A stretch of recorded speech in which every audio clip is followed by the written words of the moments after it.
કેન્દ્રીય ગૃહ અને સહકાર મંત્રી શ્રી અમિત શાહના હસ્તે બનાસ ડેરી હસ્તકના વિવિધ પ્રકલ્પોનું ખાતમુહૂર્ત અને લોકાર્પણ કરાવ્યું। સણાડર ડેરી ખાતે હજારો પશુપાલકોની હાજરીમાં કેન્દ્રીય ગૃહ અને સહકાર મંત્રી અમિતભાઈ શાહે પશુપાલકોની આવક વધારતા નવીન પ્લાનનો કરાવ્યો શુભારંભ। પશુપાલકોને આત્મનિર્ભર બનાવતું બનાસનું ચક્રીય અર્થતંત્ર મોડેલ 400 રૂપિયાથી લઈ 24,000 કરોડ સુધીની બનાસ ડેરીની સફળ સફર। કેન્દ્રીય ગૃહ અને સહકાર મંત્રી અમિતભાઈ શાહના વરદ હસ્તે બનાસ ડેરી હસ્તકના વિવિધ પ્રકલ્પોનું ખાતમુહૂર્ત અને લોકાર્પણ કરાયું। વાવથરા જિલ્લાના દિયોદર તાલુકાના સણાદર ડેરી ખાતે કેન્દ્રીય સહકાર મંત્રાલય ડેલિગેશનની ઉપસ્થિતિમાં કાર્યક્રમનું આયોજન કરાયું હતું। કેન્દ્રીય ગૃહ અને સહકાર મંત્રી અમિતભાઈ શાહે સણાદર ડેરી ખાતે Banas radio station, potato plant તથા આઈસ્ક્રીમ પ્લાન્ટની મુલાકાત લીધી। તેમણે સંસદીય પરામર્શ સમિતિના સભ્યશ્રીઓ અને બનાસ ડેરીના બોર્ડ ઓફ ડિરેક્ટર્સ સાથે બેઠક યોજી હતી। આ કાર્યક્રમમાં ગૃહ અને સહકાર મંત્રી અમિતભાઈ શાહે જણાવ્યું કે બનાસ ડેરી દ્વારા અમલમાં મુકાયેલ સહકાર મોડેલ આજે દેશ વિદેશ માટે પ્રેરણારૂપ બન્યું છે। બનાસ ડેરીના આદ્ય સ્થાપક સ્વર્ગીય ગલબાભાઈએ જોયેલ સ્વપ્ન બનાસના લોકોએ પૂર્ણ કર્યું છે। સ્વર્ગીય ગલબાભાઈએ પશુપાલકોના હિતમાં વર્ષ 1986માં ફક્ત 8 ગામની દૂધ મંડળીઓ થકી દૂધ મેળવવાની શરૂઆત કરી। તે સંસ્થા આજે 24,000 કરોડના ટર્નઓવર સુધી પહોંચી છે। જે યાત્રા ફક્ત 400 રૂપિયાથી શરૂ કરી આજે 24,000 કરોડના વેપાર સુધી પહોંચી છે, તેનો શ્રેય અહીંના પશુપાલકોને જાય છે। ગૃહ અને સહકાર મંત્રી અમિતભાઈ શાહે જણાવ્યું, વર્ષો પહેલા બૃહદ બનાસકાંઠા જિલ્લો સૂકો ભટ્ટ વિસ્તાર ગણાતો। આ જિલ્લામાં ફક્ત ચોમાસું આધારિત એક જ ખેતી થતી હતી।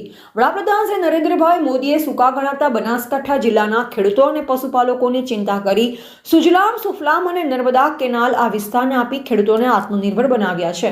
આજે અહીં વર્ષમાં 3 ખેતી પાક થઈ શકે છે। બનાસકાંઠામાં જળસંચયનું શ્રેષ્ઠ કામ થયું છે। બનાસની માતા બહેનોની મહેનતથી આજે બનાસ મોડેલ ભટ્ટ વૃક્ષ બન્યું છે। અમિતભાઈ શાહે જણાવ્યું કે સહકાર મંત્રાલય થકી ગ્રામ્ય વિસ્તારના વિકાસ માટે કામ થઈ રહ્યું છે।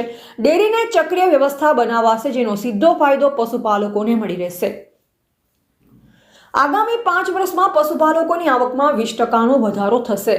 સરકારની વિવિધ યોજનાઓ થકી શ્વેત ક્રાંતિ 2.0 ને સફળ બનાવવા અને 2047ના વિકસિત ભારતના સ્વપ્નને સાકાર કરવા માટે સૌ કોઈ સાથે મળી કામ કરવા હાકલ કરી। આગામી સમયમાં ડેરી પ્રોડક્ટ સાથે અનેક ક્ષેત્રમાં સહકારિતાની ભાગીદારી વધારવા આવશે। આજે ગામડાનો ખેડૂત પોતાની પ્રોડક્ટ વિશ્વ સ્તરે વેચી શકે તે મુજબની વ્યવસ્થા ઊભી કરાઈ છે। આગામી જાન્યુઆરી 2026માં દેશની 250 જેટલી ડેરીના ચેરમેન અને એમડી બનાસ મોડેલ વિકાસને નજીકથી જોવા માટે બનાસકાંઠા જિલ્લાની મુલાકાત લેશે, તેમ જણાવ્યું। અમિતભાઈ શાહે બંધારણના ઘડવૈયા ડોક્ટર બાબા સાહેબ આંબેડકરના સ્મૃતિ દિન નિમિત્તે તેમને યાદ કરી શ્રદ્ધાંજલિ પાઠવી। સરદાર વલ્લભભાઈ પટેલના સહકાર અને ખેડૂતોના હિત માટે લીધેલા પગલાંની સરાહના કરી। આ પ્રસંગે વિધાનસભાના અધ્યક્ષ શ્રી શંકરભાઈ ચૌધરીએ જણાવ્યું કે વડાપ્રધાન નરેન્દ્રભાઈ મોદીને આઝાદીના આટલા વર્ષો બાદ સહકાર મંત્રાલય ઊભું કરી ગામડાના વિકાસ માટે કામ કર્યું છે। ગ્રામીણ વિસ્તારના નાના માણસનું જીવન ધોરણ બદલાય અને તેમનો સર્વાંગી વિકાસ થાય તે માટે સહકારથી સમૃદ્ધિ હેઠળ કામગીરી થઈ રહી છે। સરકારશ્રીની યોજના થકી 24 કલાક વીજળી અને પાણી થકી પશુપાલકોને ઘર આંગણે સુવિધા પ્રાપ્ત થઈ છે। કેન્દ્રીય ગૃહ અને સહકાર મંત્રી અમિતભાઈ શાહના નેતૃત્વમાં આજે સહકારી મંડળીઓનો વ્યાપ વધી રહ્યો છે। ખેડૂતો વિશ્વ સ્તરે પોતાની પ્રોડક્ટ વેચી શકે તે માટે ભારત સરકારે સંસ્થા સ્થાપી છે, જેનું ફક્ત 1 વર્ષમાં 4,283 કરોડનું ટર્નઓવર થયું છે। ખેડૂતોના હિત માટે સરકારે ભારત ઓર્ગેનિક સંસ્થાની પણ શરૂઆત કરી છે। આજે સહકાર ક્ષેત્ર ટેક્સીના ડ્રાઈવર સુધી પહોંચી તેમના માટે પણ સહકારી કંપની શરૂ થઈ છે। બનાસકાંઠામાં આગામી સમયમાં અનેક ધંધા થકી પશુપાલકોની આવક બમણી કરવા માટે કામ આગળ વધી રહ્યું છે। આ પ્રસંગે મંત્રી પ્રવીણભાઈ માળી અને શ્રી જીતુભાઈ વાઘાણીએ બનાસ મોડેલના વિકાસ ગાથા વિશે વાત કરી। આજે સહકાર મંત્રાલય હસ્તકની સંસદીય પરામર્શ સમિતિએ બનાસ મોડેલની મુલાકાત લીધી। આ કાર્યક્રમમાં કેન્દ્રીય મંત્રી મુરલીધર મોહોલ, કૃષ્ણપાલ ગુર્જર, સંસદીય પરામર્શ સમિતિના સભ્યશ્રીઓ, રાજ્યના મંત્રી જીતુભાઈ વાઘાણી, ઋષિકેશ પટેલ, પ્રવીણભાઈ માળી, સ્વરૂપજી ઠાકોર, સહકાર સચિવ આશીષ ભૂતાની, સુઝુકી ઇન્ડિયા એમડી અને ડિરેક્ટર શ્રી, અમૂલના ચેરમેન અશોક ચૌધરી સહિત સહકારી ડિરેક્ટરશ્રીઓને બોડી સંખ્યામાં પશુપાલકો ઉપસ્થિત રહ્યા। કેન્દ્રીય ગૃહ અને સહકાર મંત્રી શ્રી અમિતભાઈ શાહના હસ્તે થયેલ લોકાર્પણ અને ખાતમુહૂર્ત। સણાદર ખાતે દૂધ પાવડર પ્લાન્ટનું ખાતમુહૂર્ત। બનાસ ડેરીએ સણાદર ખાતે રૂપિયા 440 કરોડના ખર્ચે 150 ટીપીડી ક્ષમતાનો અદ્યતન મિલ્ક પાવડર અને બેબી ફૂડ ઉત્પાદન પ્લાન્ટ સ્થાપ્યો છે। આ પ્લાન્ટ દ્વારા વધારાના દૂધનું યોગ્ય સંચાલન કરી ડેરી વ્હાઇટનર, SMP, WMP તેમજ બેબી ફૂડ જેવા ઉચ્ચ મૂલ્યવાળા ઉત્પાદનો મળી રહેશે। બનાસ ડેરી દ્વારા 20 MTDP ક્ષમતા ધરાવતા આધુનિક અને સંપૂર્ણ ઓટોમેટેડ પનીર પ્લાન્ટની સ્થાપના કરવામાં આવી છે, જે અગાઉની મેન્યુઅલ પ્રક્રિયાની સરખામણી એક મોટી ટેકનોલોજીકલ પદ્ધતિ છે। ₹35 કરોડના મૂડીરોકાણથી બનાવાયેલ આ પ્લાન્ટમાં દરરોજ 1 લાખ લીટર દૂધનું પ્રોસેસિંગ કરવામાં આવે છે અને દૂધમાં રહેલ હાઈ વેલ્યુ ફેટ અને SNF સોલિડ નોટ ફેટને ઉચ્ચ ગુણવત્તાવાળા પૌષ્ટિક પનીરમાં પરિવર્તિત કરવામાં આવે છે। આગથડા ખાતે બનાસ ડેરી અને સુઝુકી ઇન્ડિયાએ સાથે મળી ₹5,867 લાખના ખર્ચે બાયો CNG પ્લાન્ટ સ્થાપ્યો છે। આ પ્લાન્ટ પશુઓના ગોબર થકી CNG બનાવે છે। આ CNG પ્લાન્ટ માટે ખેડૂતો પાસેથી પ્રતિ કિલો ₹1ના દરે પશુપાલકો પાસેથી પશુઓનું ગોબર ખરીદવામાં આવે છે। એક ઉત્તમ ચક્રીય અર્થવ્યવસ્થા ઊભી કરવામાં આવી છે। અત્યાર સુધી 5.5 કરોડ કિલો ગોબર ખરીદવામાં આવી છે અને દરરોજ 1 લાખ કિલો ગોબર પ્રોસેસ થઈ 1900 કિલો બાયો CNGનું ઉત્પાદન કરવામાં આવે છે। આ સાથે ગોબરની સ્લરીને પ્રોસેસ કરી ભૂમિ અમૃત નામે જૈવિક ખાતર બનાવવામાં આવે છે, જે જમીનની ફળદ્રુપતા વધારી ખેડૂતોની આવકમાં વધારો કરે છે।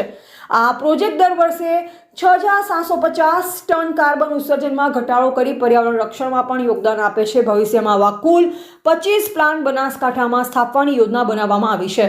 બનાસ ડેરી ₹45 કરોડના ખર્ચે 6 લાખ લીટરની ક્ષમતાવાળો cheese processing protein powder plant બનાવ્યો છે। આ પ્લાન્ટમાં ચીઝ ઉત્પાદન સાથોસાથ દૂધમાં રહેલા ઉચ્ચ પોષક તત્વોને પ્રોટીન પાવડર સ્વરૂપે રૂપાંતરિત કરવામાં આવે છે। પણ દૂધનો ધંધો બધાએ પકડ્યો, ગરબા કાકાએ એની શરૂઆત કરાવડાવી અને બે બાબતો જે ખૂટતી હતી આપણને, એમાંની એક પાણી અને બીજું વીજળી। મોદી સાહેબે આપણને 24 કલાક વીજળી જ્યોતિર્ગામના માધ્યમથી આપી અને બીજું અહીંયા નર્મદાનું પાણી અને સુખમ દ્વારા તળાવો ભરવાની યોજના મૂકી। એ કારણે ખૂબ મોટો બદલાવ આપણા જીવનની અંદર આવ્યો। સરકારે ખૂબ પોઝિટિવ પોલિસી બનાવી। આના કારણે કરીને આપણું જીવન ધોરણ ખૂબ સારું થયું। મારે તમને બધાને એક વાત એવી કરવી છે, તમને બધાને ભાઈઓ બહેનોને, કે એક મોટો ઇતિહાસ ભારતની અંદર બન્યો। આપણા દેશના પ્રધાનમંત્રી અને ગુજરાતના સપૂત આપણા મોદી સાહેબે દેશની આઝાદીના આટલા વર્ષો પછી અલગ સહકાર મંત્રાલય બનાવવાનો નિર્ણય કર્યો અને એમણે વિચાર્યું કે ખાતા હાથની અંદર જો નાનામાં નાના ગરીબ માણસ, મજૂરી કરતો માણસ, ખેડૂત, પશુપાલકનું જીવન જો બદલાવવું હોય તો એના માટેનો રસ્તો છે સહકાર। અને આ સહકારિતાને બળ આપવા માટે નવું મંત્રાલય ચાલુ કર્યું આઝાદીના 50 વર્ષ પછી અને એના મંત્રી તરીકે આપણા અમિતભાઈ શાહ સાહેબની જવાબદારી સોંપી। આ દેશના ઇતિહાસનો ખૂબ મોટો બદલાવ આવ્યો। ભાઈઓ બહેનો, તમને બધાને ખબર છે કે ગરબા કાકાએ ડેરી ચાલુ કરીને આપણા જીવન ધોરણ કેટલું મોટું પશુપાલનની રૂપમાં બદલાયું। મોદી સાહેબના નેતૃત્વની અંદર આપણા અમિતભાઈ શાહ સાહેબે ભારતની આઝાદીના આટલા વર્ષો પછી નવી સહકારી સંસ્થાઓ, ભારતમાં સહકારી સંસ્થાઓ ચાલુ થાય એના માટેનું એક અભિયાન તરીકે લીધું। આ એક ડેરી એક જિલ્લામાં સ્થાપના થઈ, એના કારણે આટલું મોટું બદલાવ આવ્યો હોય।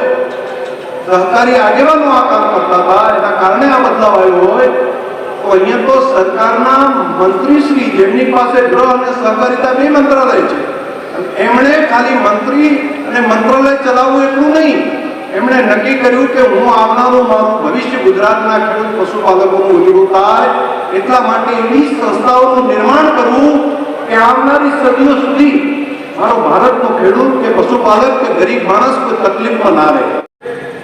બનાસકાંઠાની આ વીર ભૂમિ પર મારી સામે ઉપસ્થિત, જેમને ગરબા કાકાની પહેલ પર બનાસકાંઠો બદલી નાખ્યો, એવી મારી બનાસકાંઠાની સૌ બહેનો, માતાઓ અને મારા ખેડૂત મિત્રોને મારા રામ રામ, પ્રણામ।